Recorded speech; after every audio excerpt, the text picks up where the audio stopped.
Bienvenidos al Timón del Mundo. Hoy tengo el placer de contar con Brian, Nacho y Yasmina. ¿Qué tal estáis? Buenas Hola, buenas tardes. tardes. Hola, buenas Lo, tardes. lo primero, muchísimas gracias por vuestro tiempo. Vamos a hablar de la actualidad de Oriente Medio. Vamos a hablar de ese memorándum de entendimiento entre Irán y Estados Unidos. Brian, empiezo por ti. ¿Qué te parece cómo se ha formulado y falta concretarlo en unos días en Ginebra? Y tenemos la interrogación de Israel, actor importantísimo en este conflicto. Bueno, creo que ha sido todo muy atropellado, en verdad. El acuerdo no termina de convencer a las partes.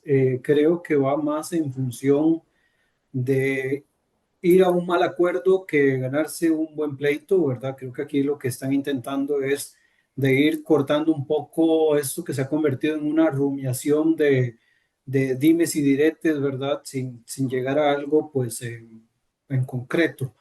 Hay elementos, por supuesto, que no quedan muy claros. Hay algunos aspectos que quieren dejar para una etapa técnica, como lo es la cuestión nuclear, ¿verdad? Que se ha mencionado, de que se quiere dejar para una etapa posterior. Y hay aspectos que al final no dan, digamos, un poco como el entendimiento de hacia dónde se va a dirigir el acuerdo, porque si lo vemos en proporción, en primer lugar, se pide una tregua de 60 días, después de ahí se empieza a ver el tema del bloqueo de algunos capitales, se exige, por ejemplo, que no haya más violencia en el Líbano, pero no hay, digamos, una circunstancia en la cual podamos ver aspectos que son también cruciales del otro lado, donde por un lado se comprometa Irán de alguna forma a dejar de seguir brindándole soporte a Hezbollah, que además hay que entender de que si bien Hezbollah es parte de la política exterior de Irán, es parte, digamos, de su brazo extendido en el Medio Oriente, Hezbollah tiene su propia agenda interna dentro del Líbano, ¿verdad? Y esto no va a condicionar de que ellos sigan actuando con su propia, digamos, circunstancias. Irán no va a dejar de patrocinar todo aquello que ellos denominan la resistencia. Y por el otro lado, volvemos a algo que hemos conversado en algún otro momento. Al final de cuentas, este conflicto no tuvo una línea clara de cuál era el objetivo inmediato. Incluso vimos a un Donald Trump decir, creo que fue ayer, que la intención de él nunca fue, o la intención de Estados Unidos nunca fue derrocar al régimen, pese a que en algún momento habían llamado una movilización popular, ¿verdad?, para que la gente misma sacara al régimen del poder. Lo cierto es que sabíamos que esto no iba a pasar mientras estaban dando ataques directos contra el territorio, porque cualquier movilización social lo habría transformado en una purga. Por otra parte, también, si hay alguien que se puede denominar ganador, digamos, directo en esto, va a ser el mismo régimen iraní. Primero porque lograron la resiliencia de sobrevivir a todas estas semanas y meses de enfrentamientos. Segundo, porque al final, digamos, si se logran cuestiones como atrasar todo el proceso del proyecto nuclear para evitar de que ellos tengan que desmantelarlo de una manera sustanciosa, y por el otro lado, si logran también descongelar capitales, lo cual les brindaría cierto colchón para algunas reacomodos, ciertamente pueden, digamos, verse ganadores por ese lado. Segundo, porque al final el régimen sigue en pie. Tercero, porque el régimen demostró de que no necesitaban del líder supremo necesariamente para tener un funcionamiento claro, sino simplemente mantener la estructura de los guardianes de la revolución, que estaba manejado, que ha estado manejado en una especie de mosaico con diferentes niveles de poder. Y otro aspecto que es súper interesante es que se demostró en este conflicto de que la superioridad tecnológica no siempre va a ganar conflictos, ¿verdad? Sino que todo lo contrario, más bien la superioridad tecnológica en algunos casos, al generar mayor cantidad de destrucción, más bien juega en contra en algunos aspectos a la imagen de aquel país que se considera superior, estructuralmente hablando, y transforma de alguna forma algunas simpatías con respecto, digamos, a la parte agredida en ese sentido. E incluso volviendo a un tema que mencionaba anteriormente con respecto a la cuestión de la continuidad del régimen, en algún momento recuerdo de que, que incluso se estuvo peloteando la posibilidad de traer a gente de la diáspora a tratar de reestructurar la política de Irán una vez que no estuviera el régimen de los ayatolas. Entonces, al final, llegamos a un punto muerto en el cual las negociaciones empezaron sobre algo que no estaba pasando en un inicio. Las negociaciones terminaron por tratar de desbloquear Hormuz y hay que entender que al inicio del conflicto Hormuz no estaba bloqueado. Ya esto vino después de que empezaron las, digamos, las agresiones, los ataques. Y después, otro elemento que no se logra entender es el cambio de discurso continuo que ha tenido en este caso el gobierno estadounidense con respecto a los objetivos claros que se han trazado, digamos, a lo largo de todo el enfrentamiento, porque en realidad no han habido objetivos claros, la línea se ha corrido un montón de veces, ha cambiado de eje una y otra vez, y lo peor de todo es que creo que en cierta medida también perdió un poco de credibilidad cuando decía que estaba a punto de acontecer tal cosa y salía el régimen y lo desmentía y efectivamente pasaba lo que el régimen estaba, digamos, imponiendo en cuanto a condiciones.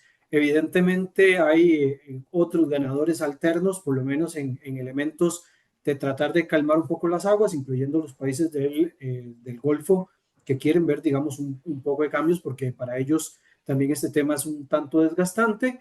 Una pérdida, digamos, regional, en el caso de Israel, ¿verdad? Si se le presiona para no poder estar actuando de la misma forma en la que está actuando hasta hoy con la situación libanesa, y que pone también en una encrucijada la relación de Estados Unidos e Israel, tal vez no muy profunda, pero sí, digamos, muy marcada, porque Israel se sigue guardando el derecho de responder en el caso de que Hezbollah siga atacando dentro de posiciones israelíes. Entonces, al final, este memorando que se supone se firma el 19, deja más dudas que elementos importantes, digamos, que negociar. Y hay que entender de que, como dijimos ahora en un inicio, esto es un memorando de entendimiento, no es una paz.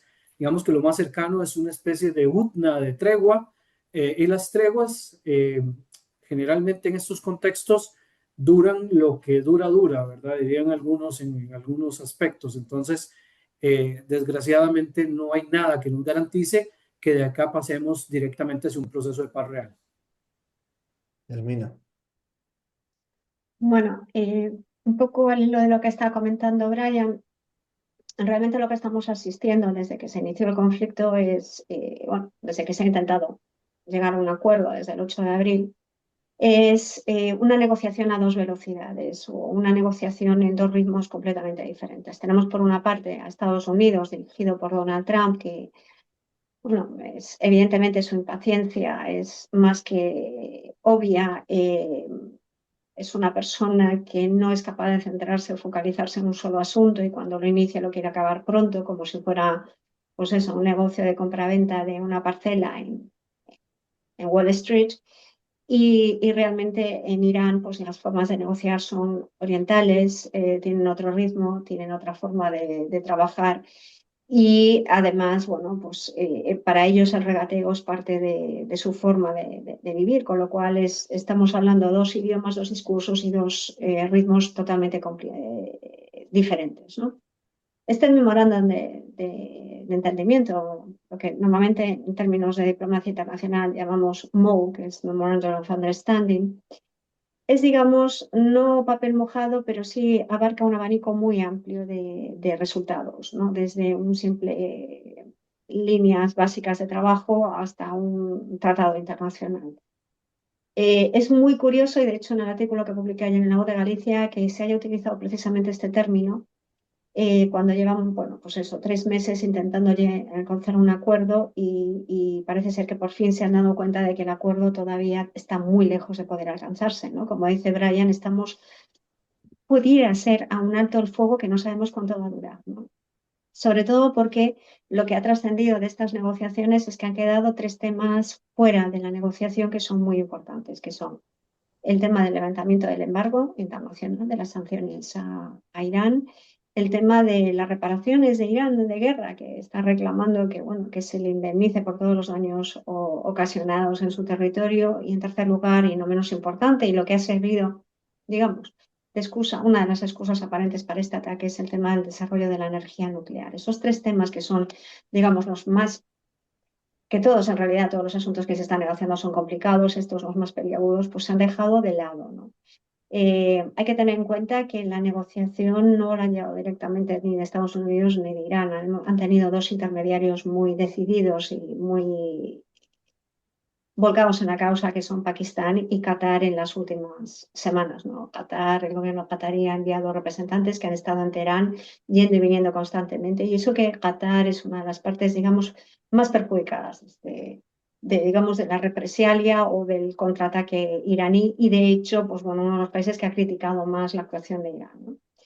Pero bueno, ha hecho de tripas corazón y ha decidido que, bueno, que quiere colaborar en aras a la paz, porque también los estados del Golfo Pérsico, los estados, los Emiratos Árabes y todos estos pequeños países del Golfo también están desesperados por alcanzar una paz, porque están absolutamente paralizados y al albur de que puedan recibir algún ataque que siga produciendo daños que pues bueno, les obstaculice desde el transporte aéreo a todo lo demás, ¿no? Las infraestructuras. Entonces, esto es un memorando de entendimiento, son unas líneas directrices, un posible alto al fuego, pero que nace cojo desde el inicio, y que además, bueno, en cualquier momento, estamos al lunes, en teoría se va a firmar el viernes, en cualquier momento puede saltar por los aires, sobre todo porque hay un factor que se ha mantenido, que se ha querido apartar de la negociación, que es el tema de Israel. Se ha dado por sentado, Estados Unidos ha defendido y ha dado por sentado bueno, que Israel no atacara el Líbano, una cuestión que ponía, bueno, sine qua non, que exigía a Teherán. Y sin embargo, en Israel vemos que las reacciones son completamente diferentes. La primera declaración del gobierno de las fuerzas de defensa israelíes son que no van a abandonar el territorio ocupado del Líbano, para empezar. No se sienten vinculados por este tratado. Y encima tenemos un factor interno, que es que las elecciones que van a tener lugar en Israel son muy próximas. A Netanyahu evidentemente no le interesa, ni mucho menos cuando todavía no ha terminado su campaña de limpieza de Hezbollah en el Líbano. Por lo tanto, eh, aparte de que en este caso tiene un gran apoyo social, parece ser que las encuestas le dan un gran apoyo social de todo el espectro político. Por lo tanto, el factor israelí está muy descontento y es probable que, bueno, que si sigue atacando al Líbano, pues este memorándum de entendimiento no llegue a buen puerto bajo ningún concepto. Con lo cual, una vez más, estamos con un tema que se coge con pinzas, y en la enésima declaración de Donald Trump de que ya se va a firmar, de que ya está decidido, pero que, bueno, que probablemente todavía no veamos la luz al final del túnel, porque está todo cogido, repito, cogido con pinzas. El memorándum de entendimiento solo abarca algunos de los puntos y encima no han tenido en cuenta Israel, ¿no? Entonces, yo no soy nada optimista. Ojalá, espero que sí, pero bueno, los antecedentes no son muy halagüeños en este aspecto. Nacho. Coincido con Yasmina, igual soy de los que desearía la paz de ayer, pero en los hechos no está pasando, ni tampoco está recomponiendo la situación. En las siguientes 12 horas del posteo de Trump diciendo que prendan las máquinas, los buques en Hormuz, pasaron dos buques y Mm. ninguno hizo el recorrido de extremo a extremo, o sea, sigue bloqueado. Y me da la impresión que los iraníes saben que están jugados, pero que su mejor estrategia es no hacer nada. O sea, han logrado algo que es que Trump se salga del conflicto. Le han ganado por esto justamente que recién marcaban, por la cuestión de la paciencia, porque saben que el, Estados Unidos ya no quiere, o Trump ya no quiere pelear, aunque le va a generar, creo yo, y yo creo que junto con Israel están encajando un daño político inmenso. Estados Unidos demostró que no pudo derrotar a Irán en el campo militar. En el 2020 Trump decía que Irán podía perder las guerras, pero que nunca había perdido una negociación. Esto lo decía Trump, ¿no? No, para citar a alguien cercano a él. Y acá está el problema, y es que si uno hace un balance, Brian hablaba de los objetivos. Los tres objetivos que se plantearon, terminar con el régimen, acabar con el programa nuclear y con el programa misilístico, se le ha sumado un cuarto. Y la realidad es que es la cuestión de Hormuz. Y la verdad es que la primera potencia del mundo no logró, a pesar de todo su poderío, cumplir con ninguno de los tres. Y el cuarto está por verse. Porque además, acá hay una cuestión de lo concreto, de lo efectivo. Irán ha logrado posicionarse como el controlante por acción o por amenaza. Es decir, el día de mañana todos saben que el portero de Hormuz es Irán. Ha roto ese tabú de no atacar a sus vecinos. Saben que en cualquier momento puede volver a hacerlo, pero el solo hecho de que pueda hacerlo es lo que explica que no estén circulando los buques. Vamos a las evidencias. El petróleo bajó de 93 a 83, ¿sí? El petróleo Brent. Y lo primero que uno piensa es, bueno, evidentemente el mercado le cree a Trump. Claro, sí, está muy bien la lectura, pero es una lectura incompleta. El petróleo estaba a 67. ¿Por qué no vuelve a 67? ¿Por qué no vuelve el valor de preguerra? Y es porque, si bien hay un optimismo, no es que se terminó la guerra, sino que lo que se considera ahora es que Trump está saliéndose. Y eso explica esos $10. Yo pago esos $10 porque sé que ahora Trump está con muchas menores posibilidades de reiniciar la escalada. Queda toda un otro remanente de los 83 a los 67 de preguerra, que es la destrucción del comercio. Va a llevar 6 meses resolver la cuestión de la destrucción del comercio por Hormuz. Eso es algo que poca gente tiene en cuenta, que todavía no se reinició, porque no se reinició el tráfico del petrolero y menos del gas.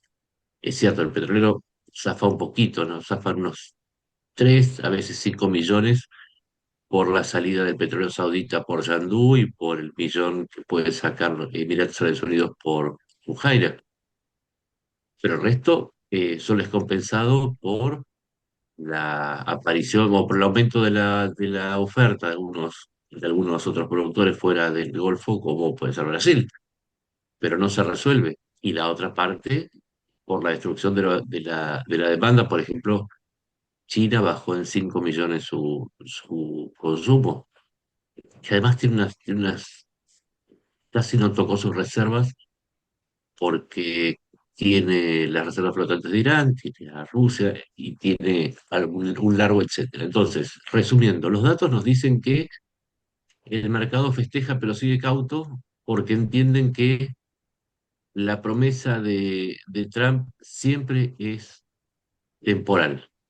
No solo porque este acuerdo está atado con pinzas, sino porque en lugar de seguir las enseñanzas de Clausewitz, Trump sigue las de von Alzheimer.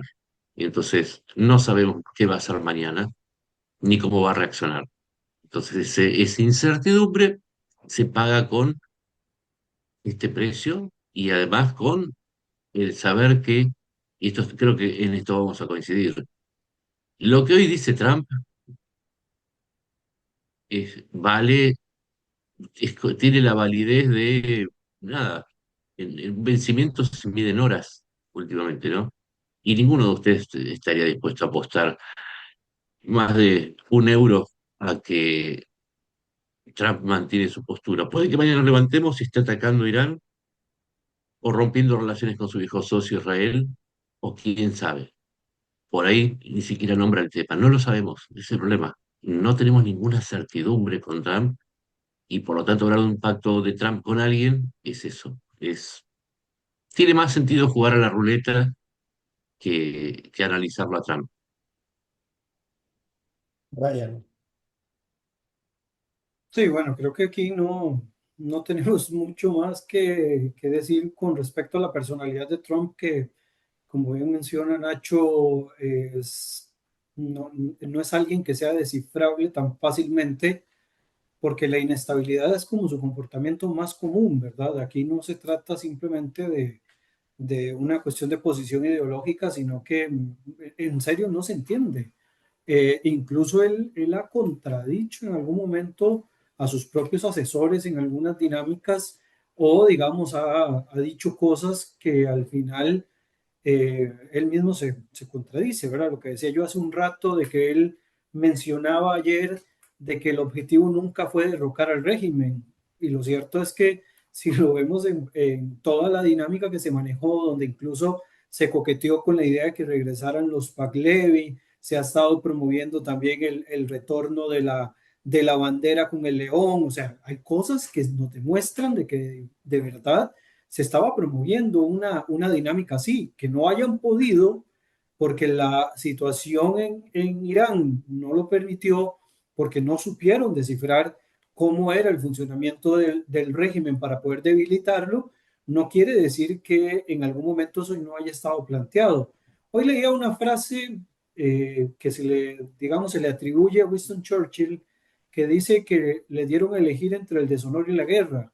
Elegiste el deshonor y tendrás también la guerra, ¿verdad? ¿Mm? Y creo que es parte de lo que me parece que este acuerdo de entendimiento actual podría ocasionar, porque como no hay, digamos, nada aterrizado, nada, digamos, realmente en concreto que se quiera obtener, pues al final de cuentas quedamos exactamente en un punto muerto, ¿verdad? Es una tregua que se puede caer en cualquier momento, es una tregua a la que se le quiere dar eh, demasiados méritos ahorita, ¿verdad? De las acciones de Pakistán y de Qatar, pero que no sabemos de aquí al 17, el 18, el mismo 19, qué pueda pasar y si se llega, digamos, incluso a cumplir, porque es un acuerdo de entendimiento, o sea, es algo que incluso con lo mínimo se puede romper. Entonces, no estamos en ¿Mm? una situación en la cual podamos ponerle fin a un conflicto, digamos, mucho más profundo. No sé, Nacho, ibas a decir algo. Perdón, te interrumpo. Es que ya estábamos con una tregua desde el 8 de abril. Es como una Por tregua eso. sobre la tregua, y si la anterior tregua no se cumplió, que es como, es un parche sobre otro parche. Eso es como decir, vamos a negociar lo que estamos negociando, que íbamos a negociar negociando, ¿verdad? O sea, al final de cuentas es Ujú. como un trabalenguas conceptual sobre algo que al final no aterriza. Es que no hay ni siquiera, digamos, un frente importante donde se diga cuáles son los mínimos y cuáles son, digamos, los elementos máximos. Los podemos especular.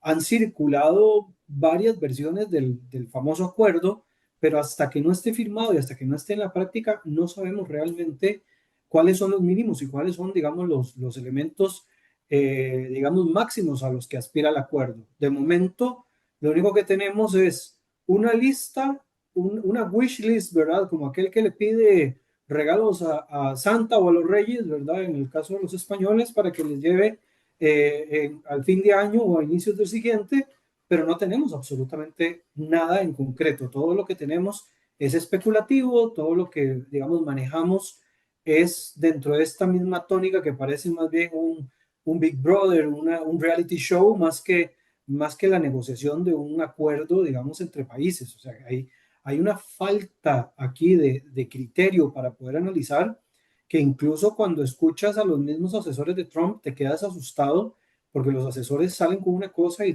después Trump sale desmintiendo con otra. Entonces, ya uno no sabe dónde apostar. Yo en un inicio pensaba que era bueno blufeando Donald Trump, que parecía como un jugador experto en póker que blufeaba porque tenía algo real, pero al final me parece que es alguien que no sabe blufear y que lo único que tiene en la mano son puras tarjetas de Joker, porque al final de cuentas está negociando, digamos, con la vaina vacía, no tiene absolutamente nada sobre lo cual negociar, y lo que logre lo va a poner como si fuera un gran logro. De hecho, me causó gracia, ¿verdad? Ahora que hablaban de esta pelea del UFC, donde se hablaba de que Donald Trump por lo menos eso lo logró parar, ¿verdad?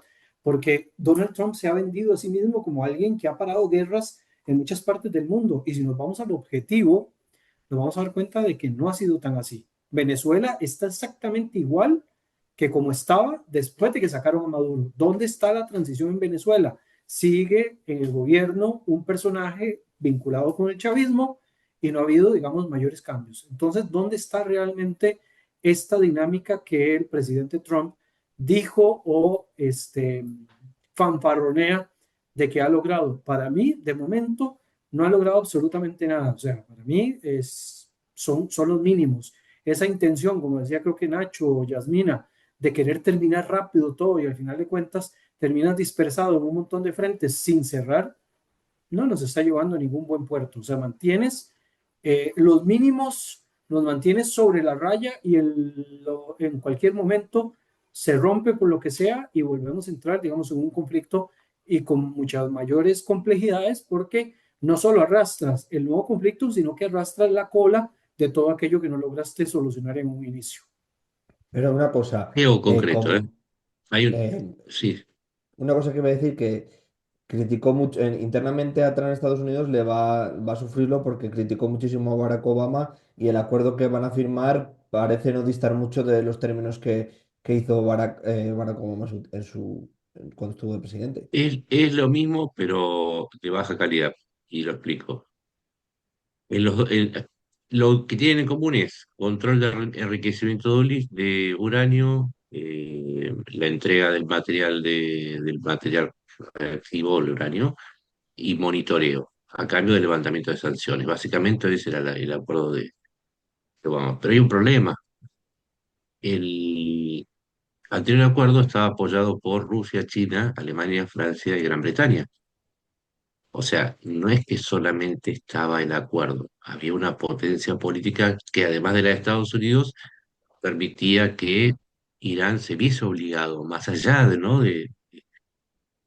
Sin olvidar que el enriquecimiento por arriba del nivel civil empieza cuando en 2018 Trump rompe ese acuerdo, justificándose en que no había garantías suficientes, que estaba Irán burlando estas verificaciones, lo cual era parcialmente cierto, pero además que no contemplaba la cuestión misilística. El pacto que va a firmar ahora tampoco contempla la cuestión misilística, pero además está verificado por la OIEA. Y entramos a lo que dice Brian, que no hay ninguna definición, o sea, ¿quién va a verificarlo? No se sabe.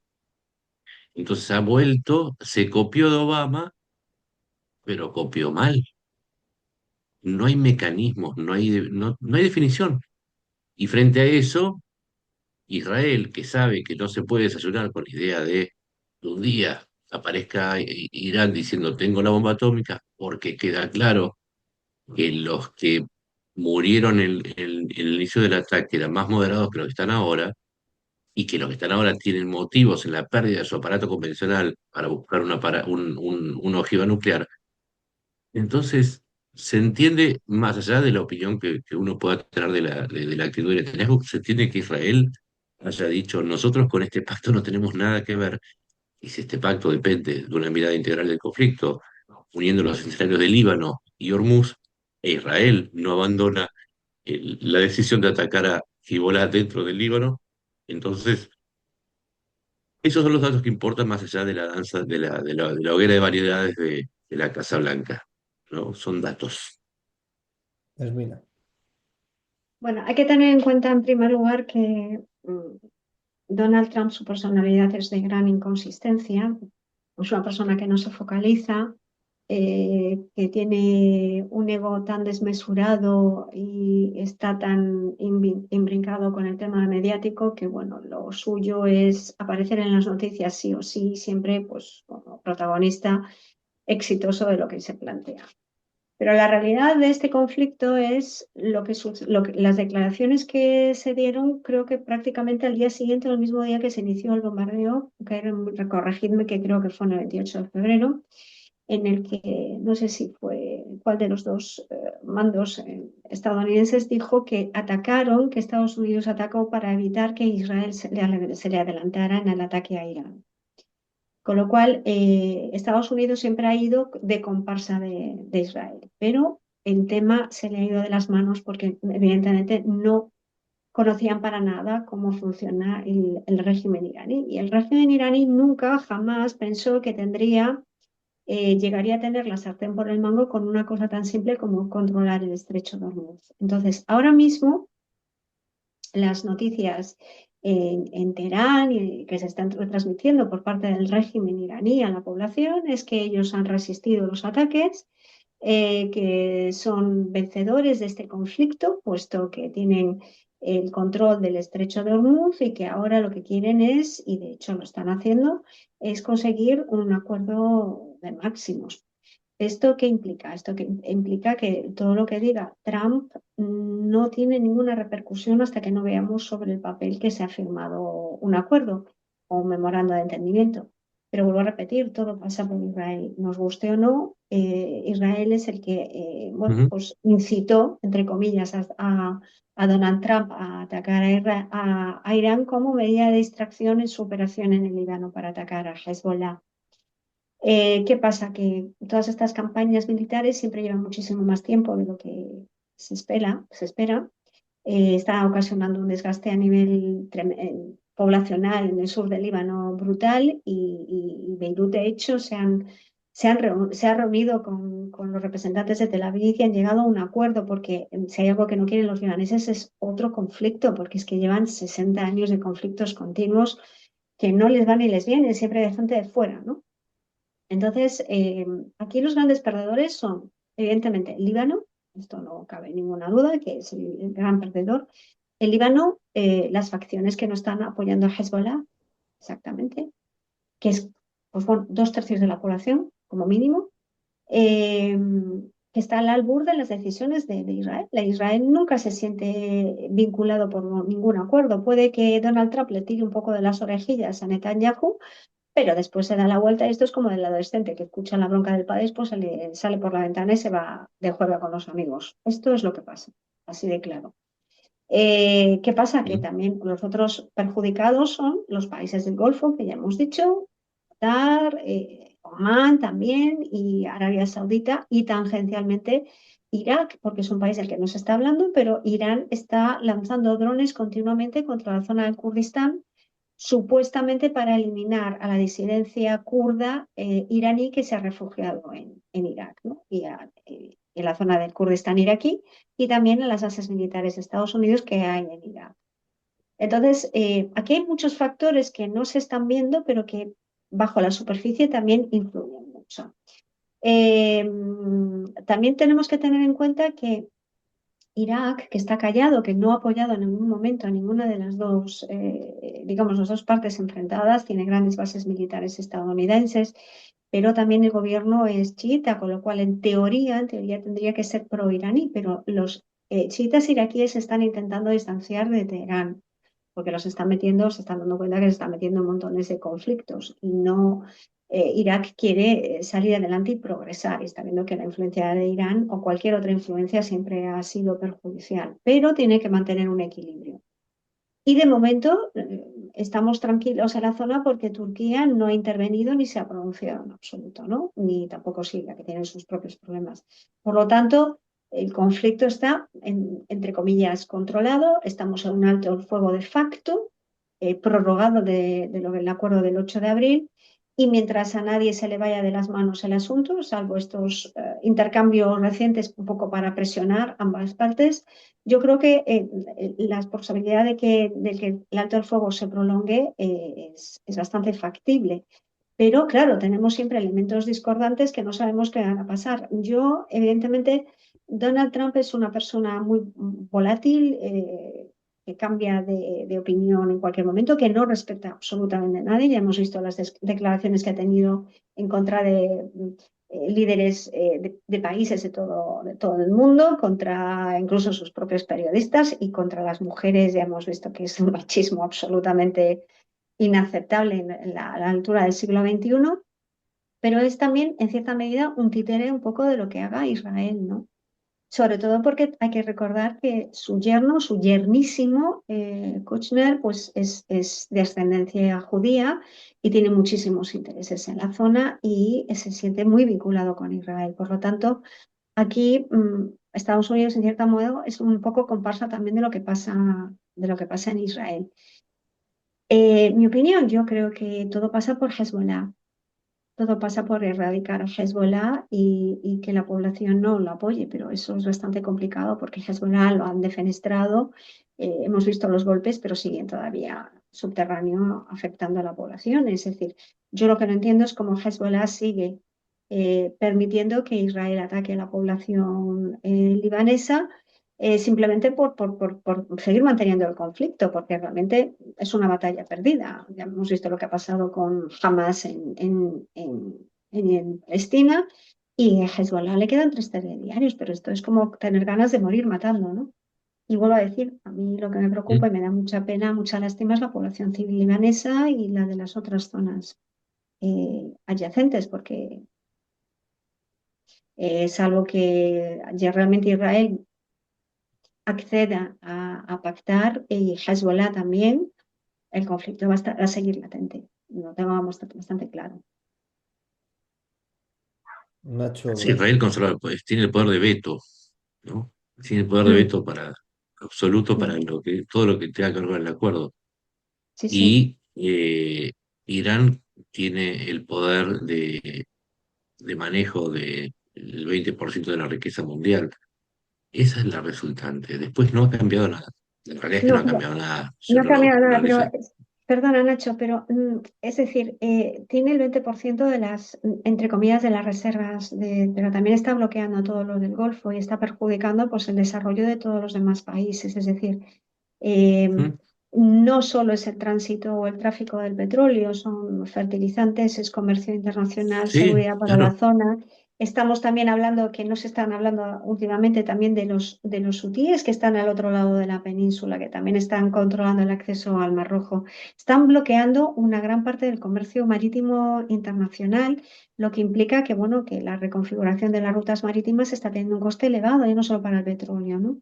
Entonces, realmente tienen la Ujú. sartén por el mango y no la van a soltar hasta que consigan lo que quieran. Entonces, aquí tenemos muy claro que los que cortan el bacalao, como decimos aquí, son Irán e Israel. Y Estados Unidos está ahí en medio, que no sabe muy bien cómo librarse del conflicto en el que se ha metido. Y que haga una transferencia de poder de Estados Unidos hacia Irán y hacia Israel. Creo que eso es como una transfusión de sangre, bueno, una transfusión de poder, y eso es lo que Israel Sobre tiene poder todo de veto, Irán tiene Sobre todo manejo. porque Trump no tiene la capacidad negociadora, no es un líder que diga, bueno, vamos a sentarnos a negociar directa o indirectamente.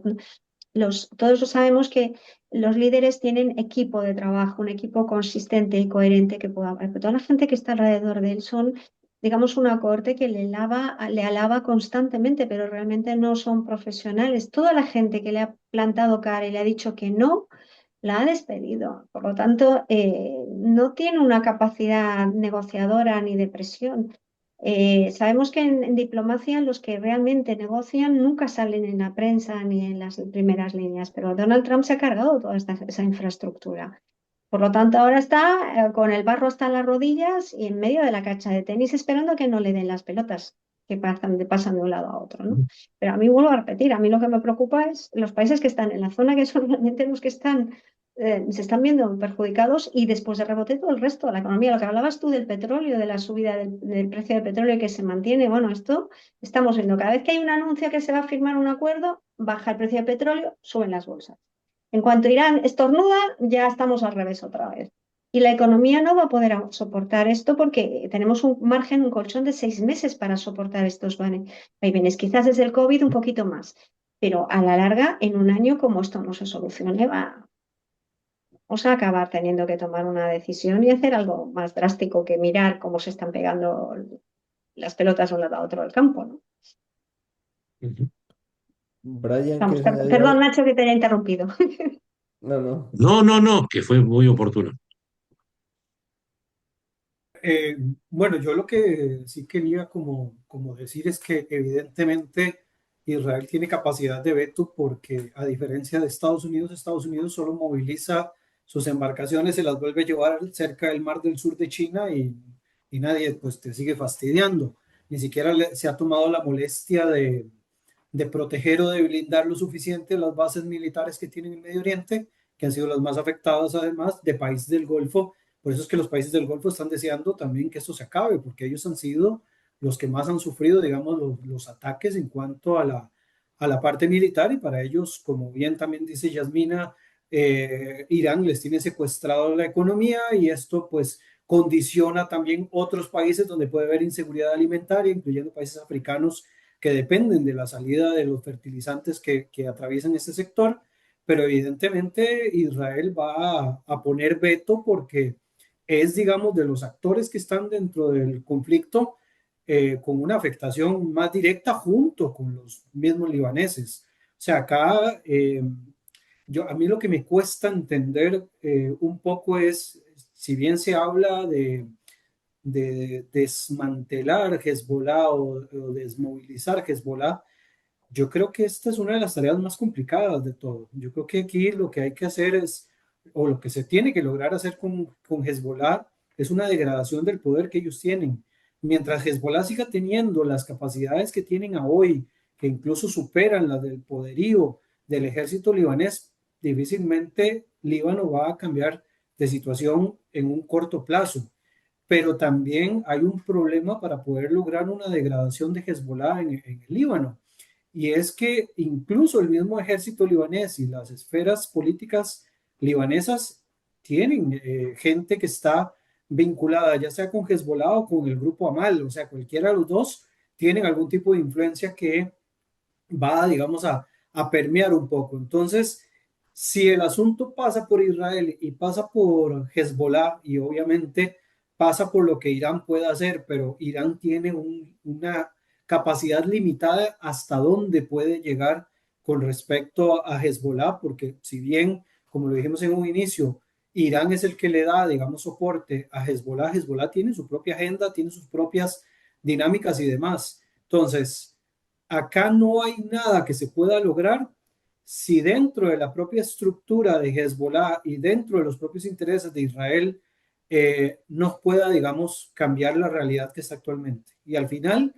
¿quiénes son los más afectados? Evidentemente Líbano, que además es un país exageradamente pequeño, digamos, para todo lo que acontece, Líbano es un país súper pequeño y lo digo yo que vivo en un país pequeño, o sea, el Líbano es todavía mucho más pequeño que Costa Rica y que el Líbano esté pasando por todo lo que está pasando debido a que hay una organización que desde finales de los 80 decidió que iban a seguir acumulando poder y que han tenido, digamos, el control de la situación política del Líbano, pues definitivamente condiciona demasiado que se pueda llegar a un acuerdo a largo plazo. Y creo que ahí es donde el hilo se puede cortar por lo mínimo. Ahí, y como ya mencionaron también, lo que las guerrillas hutíes puedan hacer en la zona de Yemen, porque de nuevo, nosotros creemos de que Irán domina todos estos grupos. No, Irán influencia a estos grupos y les da soporte, pero cada uno de estos grupos dentro de sus propios territorios tienen sus propias agendas.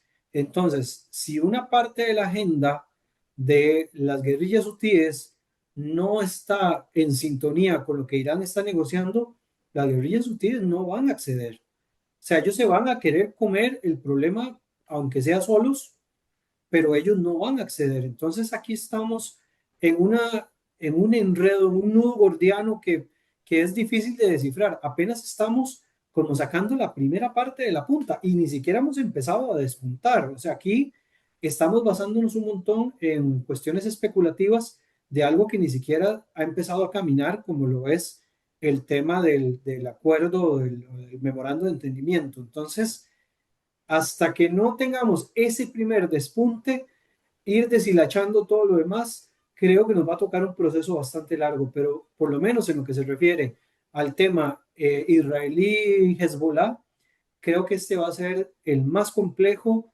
de todos los que podría eventualmente romper de nuevo el formato o el acuerdo de entendimiento porque ahí, digamos, en cualquier momento se vuelve a descontrolar. Ahí no hay, digamos, una situación en la cual Irán pueda eh, ponerle fin definitivo y no va a tener interés tampoco de ponerle fin definitivo porque mientras ellos tengan el conflicto lejos de sus propias fronteras, a ellos les da lo mismo que se estén matando en otro lado. Ya, digamos, lo permitieron por mucho tiempo con la situación de Siria, perfectamente podrían volver a mantener una situación así únicamente dentro del territorio libanés.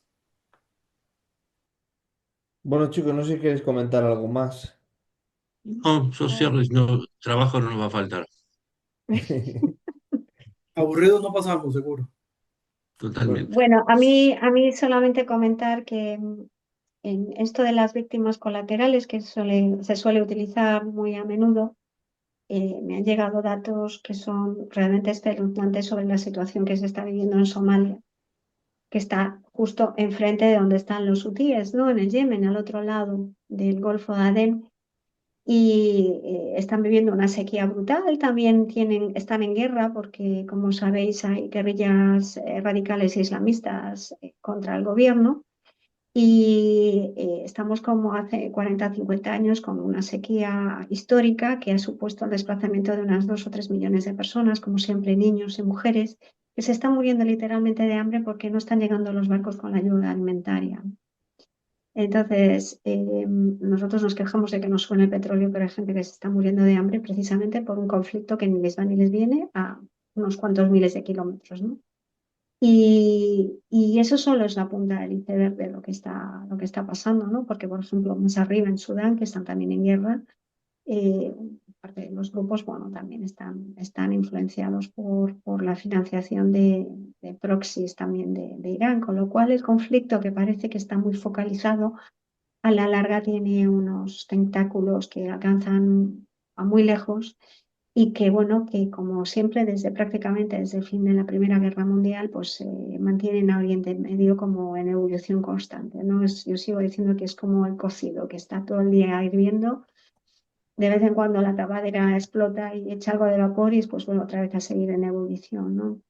Y hay conflictos que de una vez por todas la comunidad internacional tendría que sentarse en serio y cerrar por el bien no solo de la zona, sino por todo lo que hay alrededor, las zonas, las personas más débiles. Y bueno, pues también posiblemente la sociedad iraní, que no solo no ha conseguido librarse del régimen de los ayatolás, sino que ahora tiene en el liderazgo gente muchísimo menos moderada y que no tiene nada que perder. Por lo tanto, la sociedad es la que está ahora mismo todavía más subyugada y con más necesidades, ¿no? bueno, chicos, pues muchísimas gracias a los tres. Muchas gracias y nos vemos otro día. Ojalá que la situación mejore, sobre todo por la población civil.